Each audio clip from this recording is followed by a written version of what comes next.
Talking about the community forum that was held on November 3rd at Manual Academy, it was disappointing from one aspect, and that is that the people who are actually hoping to benefit from that kind of forum simply didn't turn out the way they should. Manual was probably 1/3 full in their auditorium.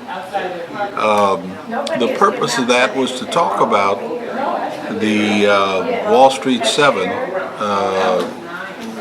announcement that Peoria was the #1 worst city in the United States to be an African American.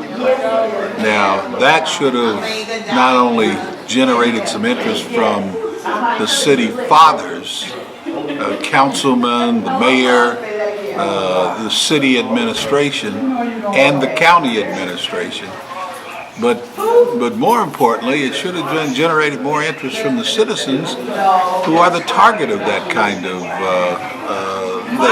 number.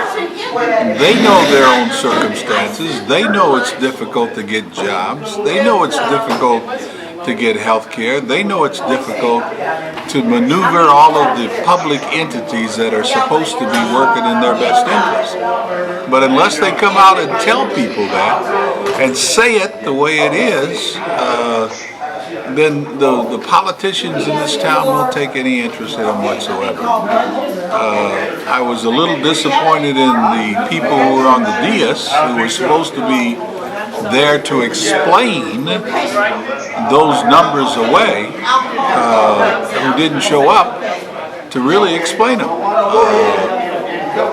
This city ought to be embarrassed by that number, but the reason why they don't show an interest is because the people who are targeted by that don't show an interest.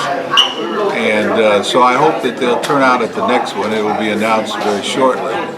But there'll be a follow-up to the one that was held on November 3rd. But people ought to come and tell their stories so that don't let this city off the hook. If they can ignore your plight, they will do that. And obviously they have for a number of years, because they made it to #1. And they ought to be embarrassed by being #1 worst city in the country for African Americans to live in. And this is shortly after they were named an All-American city. I don't know how the two can ever come together, quite frankly. Hello. Hey, Pat. Okay? Yeah, all right.